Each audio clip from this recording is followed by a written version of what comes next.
The ratings are in for this week's edition of AEW Dynamite on TBS, and it's not good news for Tony Khan and All Elite Wrestling, as WWE NXT has defeated AEW Dynamite in terms of total viewership, with Dynamite just shading WWE's third brand in terms of the 18 to 49 demographic. Jeff Hardy reportedly is set to leave All Elite Wrestling when his contract expires with AEW today. We'll also let you know where Hardy is expected to land next, with his next move possibly already decided. Wardlow has filed to trademark his in-ring name, possibly for use outside of All Elite Wrestling.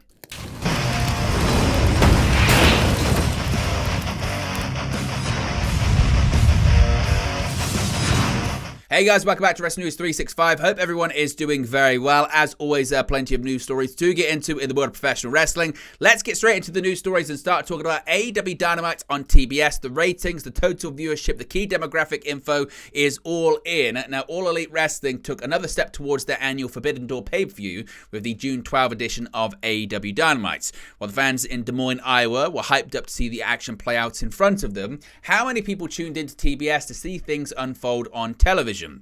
Well, according to WrestleNomics, the June 12 episode of Dynamite averaged 681,000 viewers, which is a 14% drop from the June 5 episode, which averaged 790,000 viewers.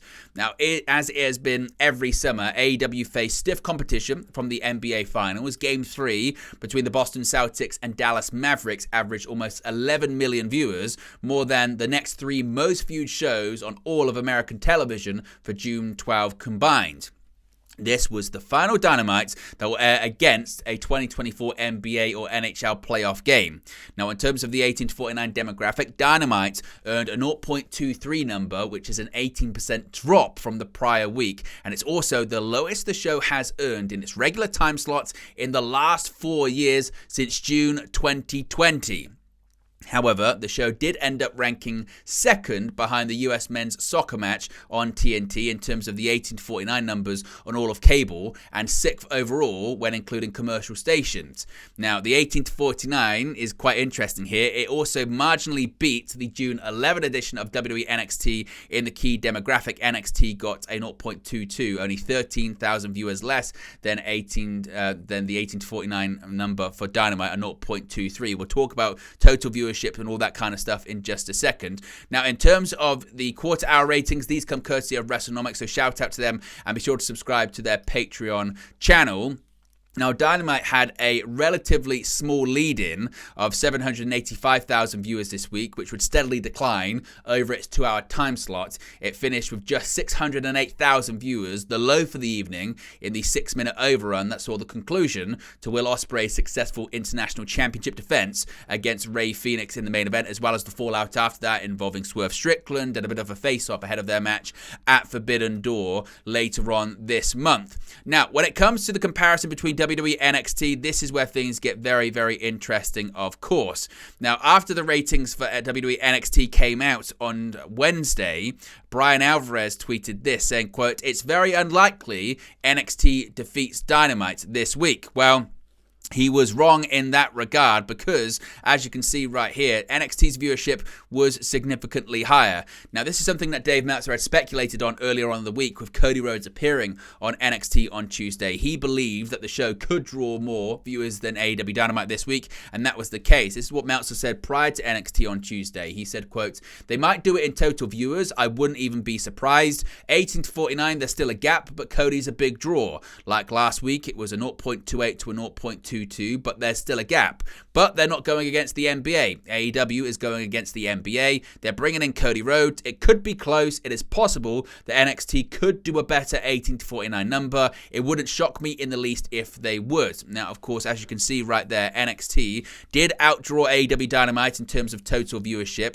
with NXT drawing 718,000 viewers. It was actually a drop on their part, but still, that's more than AEW Dynamite's 681,000 viewers. Now, they drew a 0.22 rating in the 18 to 49 demographic, which is slightly less than AEW Dynamite's 0.23, but again, it was very, very close to say the least, only 13,000 viewers in it. Now, going back to this is where it gets very interesting, of course. As mentioned, Brian Alvarez was incorrect in his assessment.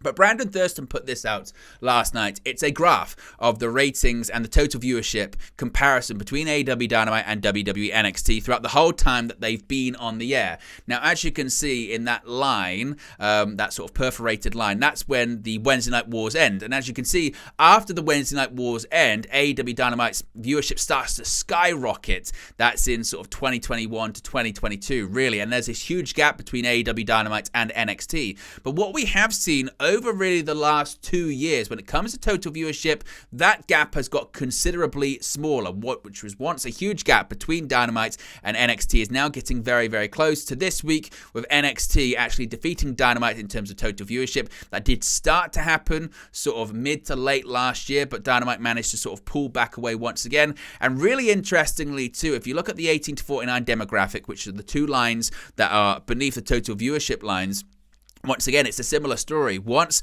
the 18 to 49 demo was hugely different, massive gap when it comes to AEW Dynamite and WWE NXT, and now we have started to see in recent weeks that 18 to 49 number get considerably smaller between the two, seemingly that NXT's audience is actually getting more into that category, getting younger, whereas AEW Dynamite's audience is getting older. So what do you make of the ratings for this week's edition of AEW Dynamite? Is it a concern? Was it expected considering the strong sports competition? Or could we see this become a more regular occurrence? Could WWE NXT start to outdraw AEW Dynamite? What do you think happens? Let me know your thoughts about it, your reaction to it in the comments section below.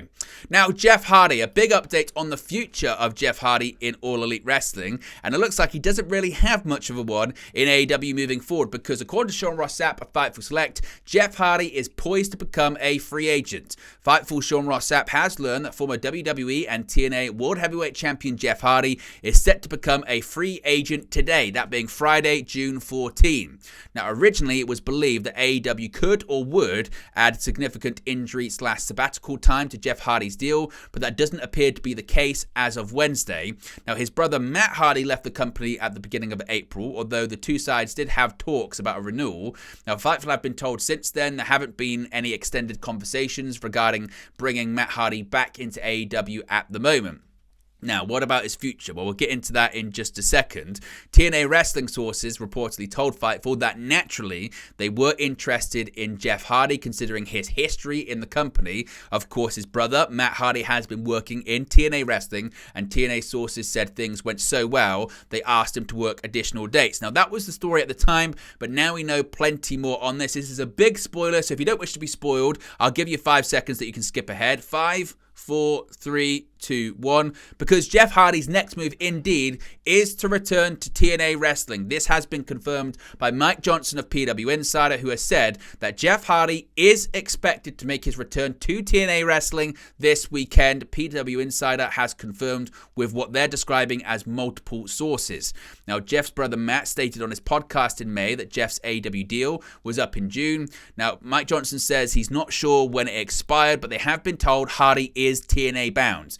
Now, while it's not known what his role would be for Against All Odds and the subsequent television taping, Hardy's return will obviously give TNA a nice boost of energy.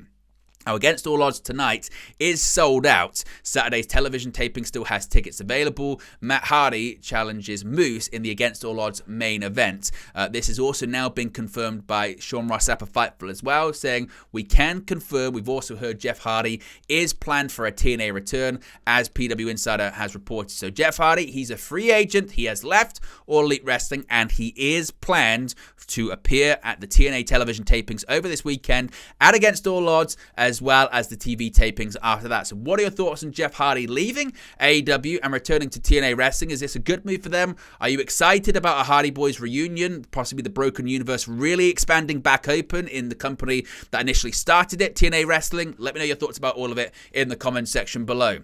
And finally, speaking of departures from AEW, could another one be Wardlow? Now, Wardlow hasn't wrestled on AEW television since March, losing to then AEW World Champion Samoa Joe by referee's decision on AEW Dynamite Big Business, but it appears the former TNT champion is making some moves behind the scenes.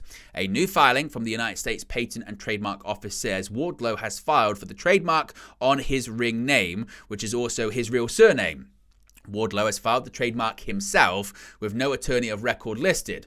Wardlow is part of the Undisputed Kingdom, a stable which also includes Mike Bennett, Matt Taven, Roderick Strong and Adam Cole, but he's been absent from most of the faction's recent shenanigans and has barely been seen on television since his loss to Samoa Joe.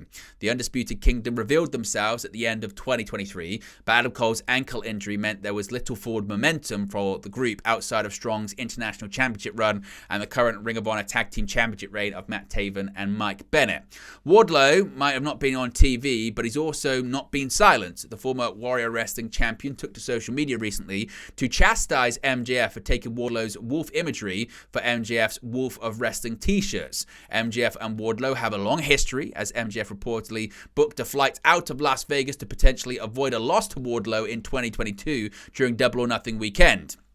Now, it has been previously speculated about, suggesting that this new filing could be the start of something new for him in AEW, or it could signal his intent to exit Tony Khan's promotion and use his name elsewhere. So what do you think the future looks like for Wardlow? Do you think his future exists outside of AEW? If that's the case, where do you think he goes? Let me know your prediction for that one too in the comment section below. But there you go, guys. This is pro wrestling news for you. Be sure to smash a like on the like button. Be sure to subscribe, bottom right hand corner.